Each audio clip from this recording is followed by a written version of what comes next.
Welcome to the Angela Ray Show. I hope that you all have had a great week and you are looking forward to the weekend. If you will be joining us live on tonight, go ahead and do me a favor, especially for those of you who will be watching on Facebook. Go ahead and share this broadcast on your timeline. We are going to have a great time tonight. I have a very special guest. For those of you who will be watching this on the replay, thank you so much for hanging out with the Angela Ray Show. Make sure that you put hashtag replay in the comments. I love to go back after the show in the coming days to see those. Again, I hope that you all have had a great week. Of course, you know what we do here. We get the party started with our Ray of Motivation moment. And for tonight's Ray of Motivation moment, I just want to remind you that your rock bottom could actually be your trampoline.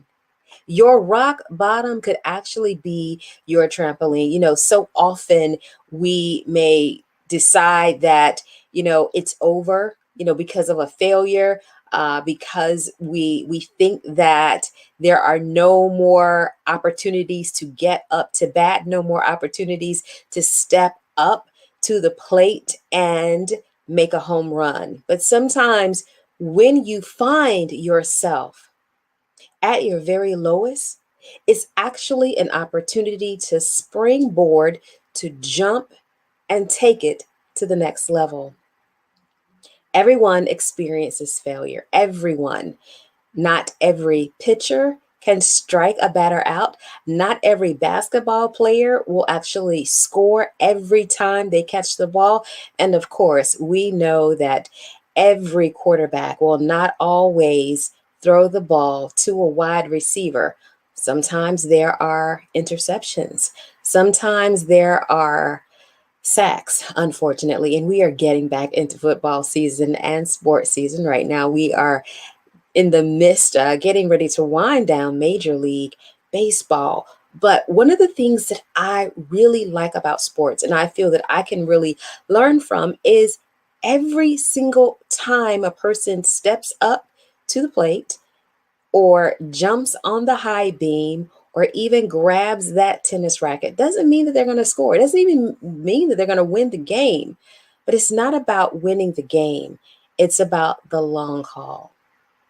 So if you find yourself in a moment where you feel like everything is going wrong, where you don't know how you're going to get back up again, I think it's important to think about the pivot and remind yourself that just because you're at what seems to be a rock bottom doesn't mean that you can't get started. And actually, that rock bottom may actually get you to where you need to be in terms of your next level. And that is today's Ray of Motivation moment with this edition of the Angela Ray Show. Well, I would like to bring on a very special guest on tonight. He is a youth speaker. He is an international thought leader from the inner city of Baltimore, Be More in the House, as well as Jacksonville. He is the son of a hardworking single mom. He is a proud dad. But more importantly, he is one of my friends who has been very busy doing what he does in front of the mic, in the community, on stages, and making a difference in his community. I'm really excited to have him on tonight. So, ladies and gentlemen, please help me welcome Mr. Rodney C. Burris. Blue Five, what's up, man? How you doing? On. Hello, Angela. Hello, everybody. I'm so glad to be here, kicking it, chit-chatting, talking. Thank you for having me on your show. Thank you for all of those wonderful things. Was that stuff true that you were saying? All that stuff? I don't know, but you gave me $50 to say it. So, I just had to say it since I'm getting paid, Since you get paid. Thank you so much for letting me come on your show. I remember when Years ago, we were trying to memorize how to best empower high school students. And now look at us, doing it on a much broader level. So I'm definitely glad to still be connected to you, good people, knowing good people. And thank you for having me. Absolutely. So, you were just talking about some of the things that we were working on together, getting our start, if you will, traveling across the country, inspiring Right. high school and college students. But Yes. these days, you are not just in the US, you are international, you are worldwide. You're working with thought leaders, and particularly during this pandemic, you Yeah. really helped inspire people Yes. who are working from home, as Yeah. employers are finding, like, how do I keep people motivated Right. during this challenging time? Talk a little bit about that. Well, the global situation, kind of everything came together for us on this planet, like all at the same time, right? Everybody was home all at once. And then there seemed to be like this collective desire to be socially involved from all different angles, right? From all different spectrums. And so because of that, people were looking for folks that already, you know how we use Zoom as a noun, a verb, an adjective, an adverb, right? Everybody Zoom, Zoom, Zoom, like how we use Google. Well, that's because Zoom was already in position. Zoom had already done the work, and it was just prompt for this opportunity. Well, it seemed as though, Angela, people were looking for folks that had already had a track record of bringing folks together, right? Whether now we need to bring folks together because they're home. Now we need to bring folks together because there's a lot of fervor around different ideologies, around how society should be run. Now we have these different outcries, these different movements for, pro, against, con, etc. How do we get back on the same track so we can do the work? And because supervisors and managers were in that space over and over again, they started hitting their networks like, hey, who do you know? Like I could go to Google, I could go to the phone book, but who do you guys know? In some way, somehow, very gratefully, very humbly, Angela, I started percolating up through those conversations. Wait a minute, you was percolating. Hold Percolating. up now. Wait, what? To the top. I have found myself, I don't know how many hundreds of people, maybe thousands of people collectively in front of the Zooms, right? Right here in this camera. I mean, you name it, the number of just opportunities to talk to marketing firms. And I remember, Angela, I did a whole training around this idea of inclusive leadership with a group of people that they were the Recreational Association, the Rest, Resort, and Recreation Association of America. I didn't even know that was a thing. It's a whole association of these people. I was dealing with folks from Fannie Mae and Freddie Mac, all sorts of little firms in Michigan. I mean, you just name it. And so very, very grateful. And then the world started opening up, and I found myself in Houston. And I found myself in Fort Lauderdale, and I found myself in Atlanta, and I found myself in Florida, and I found myself over in Michigan. And so just really, really helping people realize the thing that we're looking for in sales, Angela, they often teach to find the yes, right? Get the person to say yes to something small so they can say yes to something big, so they can say yes to something bigger.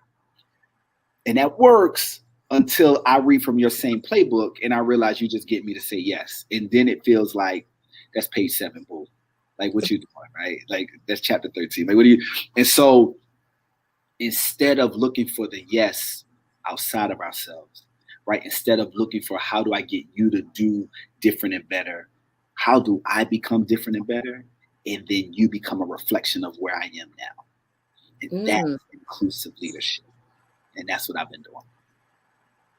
So that's what you've been doing. But prior to that, you were also serving in public office in Baltimore, which is absolutely amazing because I remember when you were campaigning. I don't even know. I guess we were in DC. I don't even know what I was doing in DC, but I remember you and our fellow speaker, Marcellus Fuller. Y'all were hitting the pavement. I was like, we were in Baltimore. We They were are in low Baltimore. key out here with flyers and Yeah, campaigning. that And was I was people's like, love. man, Rodney's not gonna run. I was thinking, nah. And I was like, yo, he's serious. Man, so can I tell you what had happened? Angela, Tell can me I what tell you? had happened. Let's tell you what had happened. So our organization, Monster.com, that we were a part of back in the day, was sending us to these high schools. And they were sending me, name a spot. Like they were sending me, they were just picking a spot on the map and flying me over to this place and flying me way up yonder and over out everywhere, right? And I was noticing that all of these different schools, public, private, military, all girls, all boys, very, very old, brand new, run down, no money, lot of money, high technology. I started seeing that the good schools had two things in common. And it had nothing to do with the funding, and it had nothing to do with the teachers of the books, and it had everything to do with parent involvement. Mm. And it got to the point, Angela, where I could walk into a place and like, okay, this is a cohesive unit, right? Toy is like, what's up, Toy? This is a cohesive unit. You could tell the involvement, right? So that was the first thing. The second thing was the systemic differences, the policies that kind of supported education in a certain county, state, municipality, etc. So it got me thinking about Baltimore. And I was like, well, Baltimore has a lot of good schools, but Baltimore has some challenges.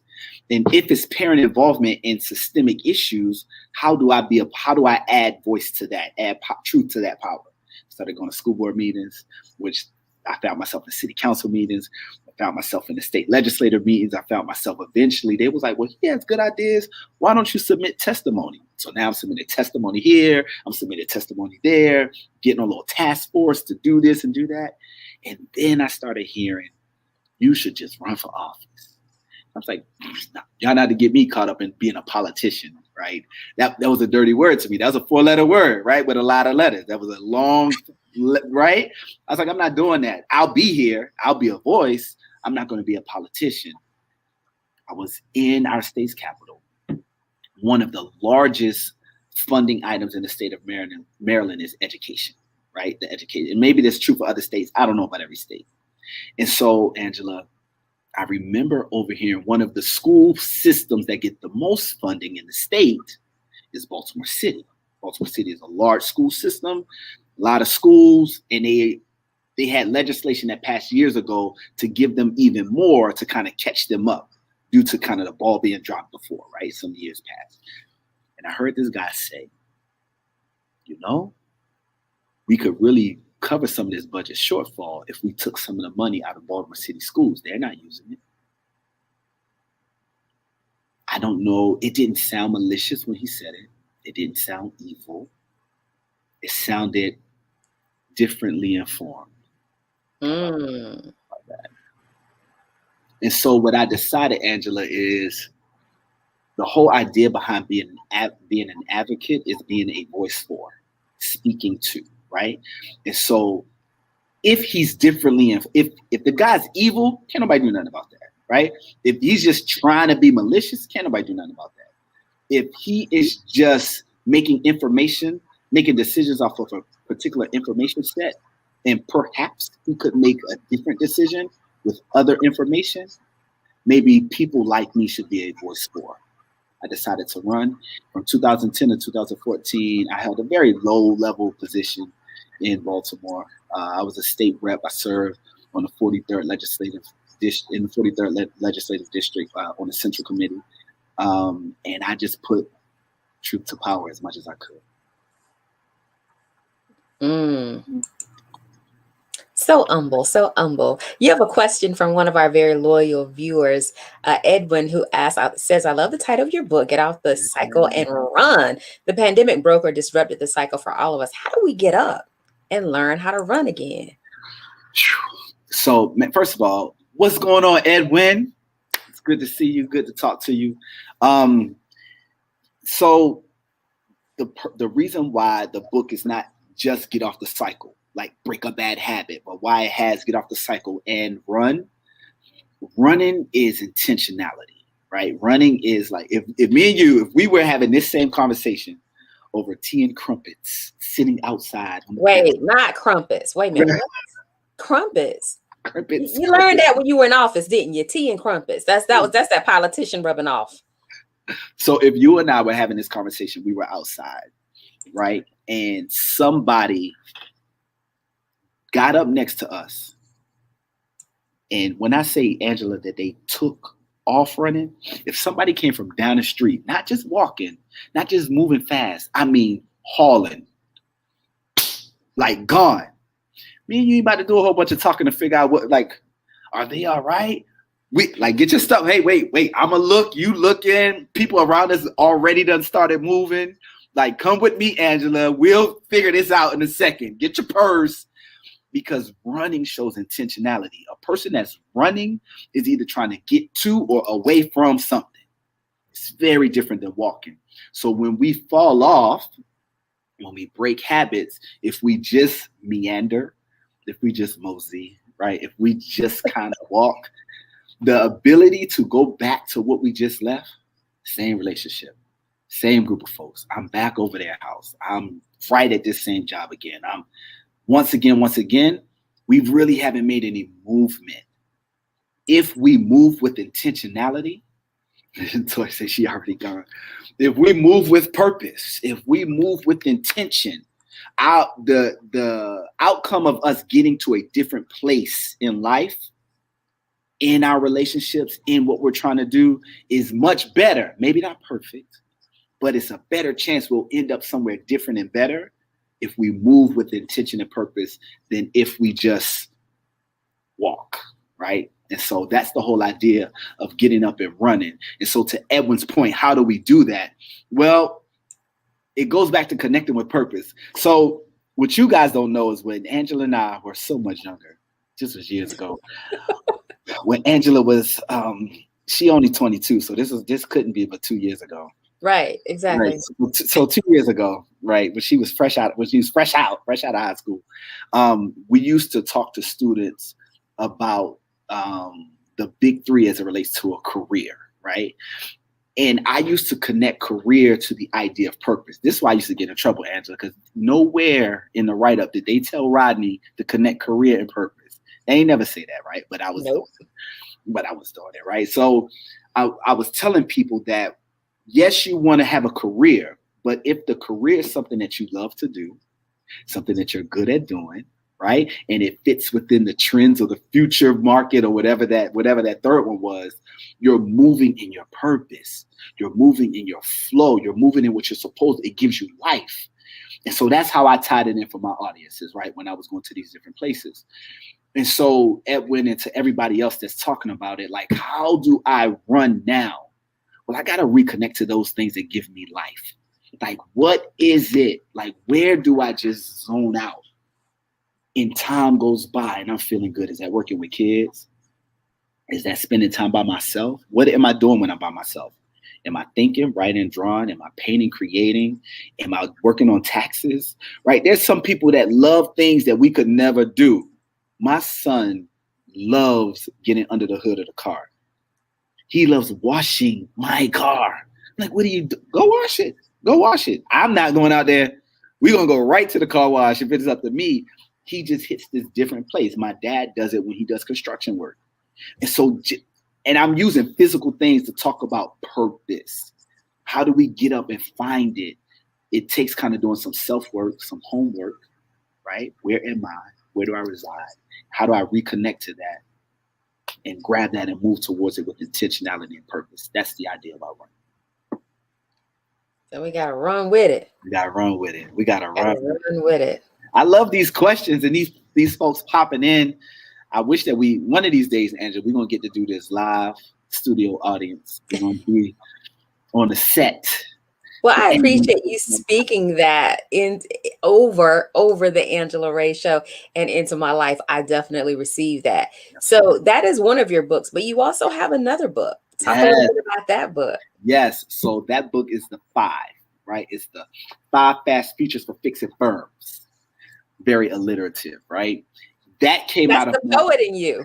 It's the poet in me, trying to connect to the poet in you, right? So the 5 fast features for fixing firms is all about cheap, inexpensive, and I don't mean cheap like low quality. I mean, we ain't breaking a budget, right? What are some things that we can do to get this company back productive, to get the teams working, to get the supervisors doing what they need to do? Or do we need to fire everybody and start over? And that book, Angela, came out of my years of working with organizational leaders who literally said to me, Rod, I swear I wish I could fire everybody and start over. If I heard it once, I heard it 100 times. And when you start hearing it from automotive companies, one of my largest clients was Fiat Chrysler Automotive, right, up in Michigan. When you hear it from nonprofits, when you hear it from churches, when you hear from, I had a principal, I'm not going to say where this lady is, I'm trying to protect her little innocence. She called me one day. She was like, can we meet? We set up a meeting. I went to her office. She said, Rodney, over the summer, I fired half of the teachers. She said, I hired brand new teachers. And the way the building was set up, like you come in and this is the first grade floor, fifth grade, sixth grade, eighth grade floor. She was like, it's been like that for years. I flipped it upside down. Everybody had to get a new room, a new space.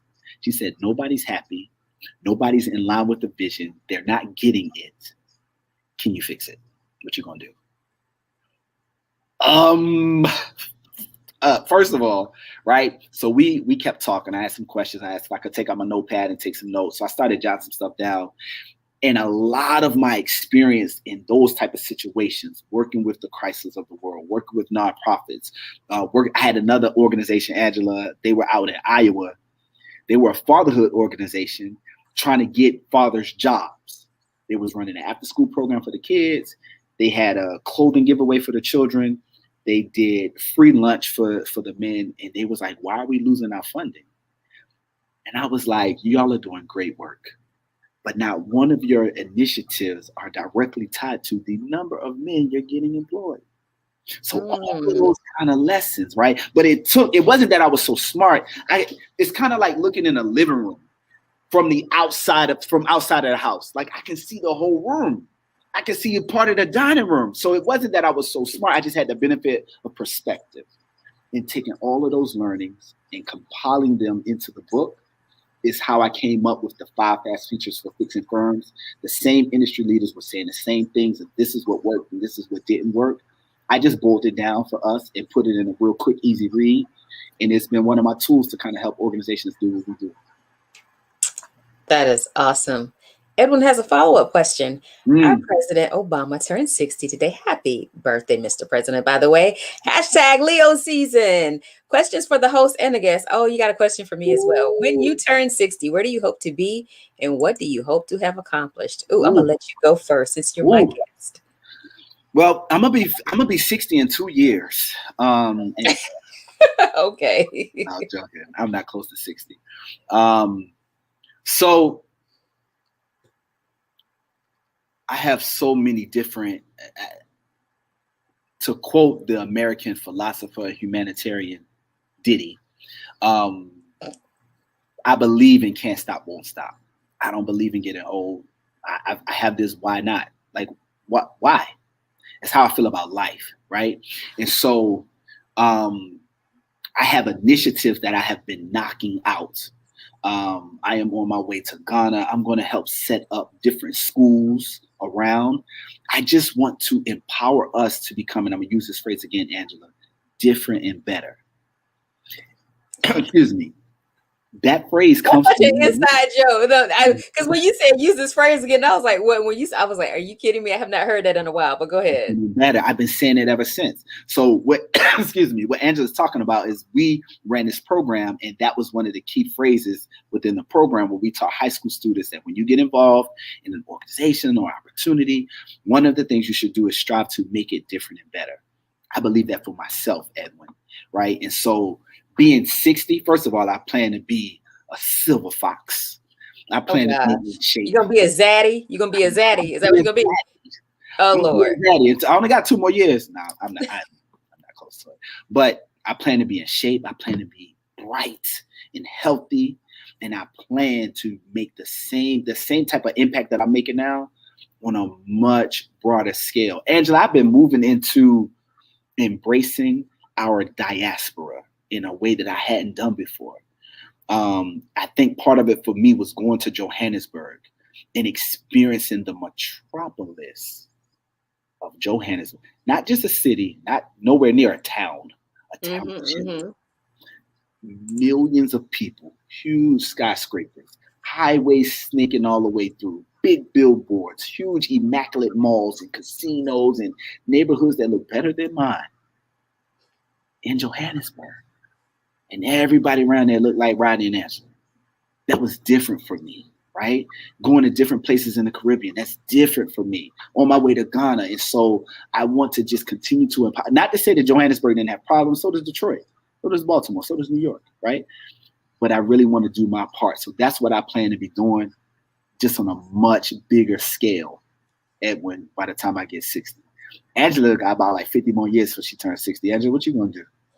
I am not sure, like, thinking about some goals, that is something to really consider. I definitely there's some career goals that I have. There are some community impact goals that I have. I definitely don't want to be auditioning at the same level Absolutely. when I'm 60, that I am now. And it's interesting, there some people at 60 are looking to get ready to retire, but in entertainment, in speaking, in public service, they're still working. I mean, Nancy Pelosi, I think she's like in her 80s. She doesn't look it, but She's still she's rolling. still a public servant. She's And from Baltimore, by the way. oh, I knew that. From Little And, Italy. I think about some of the people in entertainment, Marla Gibbs, who just Mm, finally received a star on the Hollywood Walk of Fame. She is in her 80s and, she's been working recently as well. So thinking about 60 just seems to be like just a small milestone, like you yeah, said. I definitely hope to be, in good health, so yeah, that means that I have to start continue to sow into that yeah. now, and probably even more, because there were things that I could do when I was a lot younger that I realized I do a little slower now, but I Okay, can get it okay, back. I can get it okay. back. Um, and definitely want to, you know, we are connected in a different way temporarily because of the pandemic. But I hope to be able to spend more physical time with those that I love. Yeah, Those that I've, grown up with, come up with, friends who I've been connected with for many years. yeah, So often I feel like nowadays, outside of the pandemic aside, sometimes we get so busy and we don't take the time to reconnect to people who really mean a lot to us. right. And I think that over the past couple of years, not just the pandemic, but the pandemic included, as I have lost people who I went to high school with and went to college with, Mm, and really having no reason to have completely lost contact with them. Um, yeah, it's like, when I can do better, I right. definitely want to. And that's true for all of us, right? You look up and it's like years has gone by. I was driving around with my son the other day by my college that I graduated from. And I'm not going to say how long ago it was because I don't want to make people think that, we got a whole bunch of seasoning on us. It wasn't yesterday. It wasn't 2, 3 yesterdays ago. It was a good little bit ago that I graduated from college. And so just kind of really embracing that idea that life goes, right? And just being an observer and not actively trying. My endeavor, I used to kind of just want to be happy. But I turned a corner about 2 years ago, Angela, and I embraced the idea of building wealth. And for me, that wasn't something that I had. I never, first of all, I was taught that building wealth was wrong. It was crooked, like you wasn't doing God's work out here. You wasn't really, really serving people. You wasn't being a nonprofit. You wasn't being a true educator. You wasn't being a community servant. Like whatever aspect that you really were supposed to do where good work happens, you don't get paid for that, right? You don't get paid for being a teacher. You don't get paid for being a community worker. And so I bought into that. And I believed also that the being in the struggle was a part of the story. Like that's how you know because you're in the struggle. in the past few years, I started meeting people. Exposure is so amazing because it helps you see life differently. And I'm realizing that struggle is a choice. Struggle is a choice. And I say that out of this parallel, right? Not to downplay anybody's experiences or even my own. But my son that I was just talking about, he's a combat athlete. He's in taekwondo, he's a boxer, he's ranked in the city with wrestling, like he's 14, do all this stuff, right? Well, he had a coach, mentor, sensei, I don't know what you call them when they fight all the time. I don't know, right? But he had all of them getting a chokehold. And he made everybody just sit in it. They couldn't tap out and they couldn't get up. And he taught them that it's not comfortable, but suffering in that is a choice. It don't feel good, but you don't have to suffer. That's a choice. But the other thing is also true, Angela, if something good happens to me, it can be good. I don't have to enjoy it. I could be like, right. I could look at when is this. You never know when the other ball gonna drop. You never know when the other. Just do they really mean it? I don't really know. That's a choice. Enjoyment is a choice, and suffering is a choice. Struggle is a choice. Not to say things won't be hard sometimes, and arduous at times. But oh my God, despair! My life is coming to an end. I'm divorcing myself from that mindset, and I'm embracing real possibility, real growth, real potentiality in a very meaningful way, but behind the principles of it. So that's more than the work that I've been doing, like that we can see. I think that the work that I've been going through in here, Angela, by myself, behind my steering wheel, has kind of been the most that I'm proud of, for real. All right. So as we wrap up, definitely got to touch on your community involvement via Phi Beta Sigma Fraternity Incorporated. Talk a little bit about, especially during this time when in our history in the United States, when our Divine Nine organizations are on a national platform because our vice president is a member of a panhandle organization. Talk a little bit about what it means to be a part of a Divine Nine organization, Absolutely. Especially during this time. So for me, it was about legacy. And I use that term a little bit more broadly than like the traditional sense. My uncle was the only person that ever went to college in our family from that generation. On my dad's side, he was a Sigma. And I remember when I was in college, I had an associate dean that was trying to recruit me into a different organization. And after he did his whole pitch and told me all about it, I respectfully told him that if I was going to do anything, it was going to be Phi Beta all day. And he politely asked me to leave his office. And I told him I respect it. And I got up out of there and I ended up pledging. And so I wasn't going to tell my uncle, Angela, until after I was completely done. And I remember having my eyes closed and standing in line with my bros and opening my eyes and standing in front of me to teach me the grip. At the end of the whole thing, it's my uncle. I didn't even tell him. Oh, you know how that goes. Come on now. You know how that goes. But I was trying to, and so, because I'm always in and out of town, I am not as active on the ground as I would love to be. We actually have an event coming up tomorrow at an organization called PCs for People. So I'm going to join in for a little bit, kind of throw around some computers, help pack some stuff up, pass some stuff out. But culture for service and service for humanity is what Phi Beta Sigma is all about. And so I'm honored to be connected with them. I don't go to every meeting, but what we do and what we stand for, I embody. So it's not just for me, my uncle, and my legacy. I love the colors. I love how we move, but I love who we are in this world. And that's why I'm honored to be a part. Well, you got a follow-up question from Edwin now that he knows that you are a Sigma. Nothing but respect for Brother Lewis, Brother John Lewis. Nothing but the utmost respect. You know, for years, man, I got him in when I would see him and Elijah Cummings. Elijah Cummings lived in Baltimore. Elijah Cummings, let me tell y'all something. Rest his beautiful soul. Elijah Cummings stayed true to the day he chose to leave here. That brother, when I say he lived in the hood. For real, like literally getting out of his car, walking into his front door. I'm like, "What's up, brother Cummins?" He like, "What's going on, young man?" Like hood. I had a friend of mine that bought a home to like rehab it and all that kind of stuff. That lived across the street, and so I saw he lived where he lived when Baltimore had the uprisings years ago. He was out after the imposed curfew, talking to the young men. Like, come on, y'all come in the house. Let's not make this worse.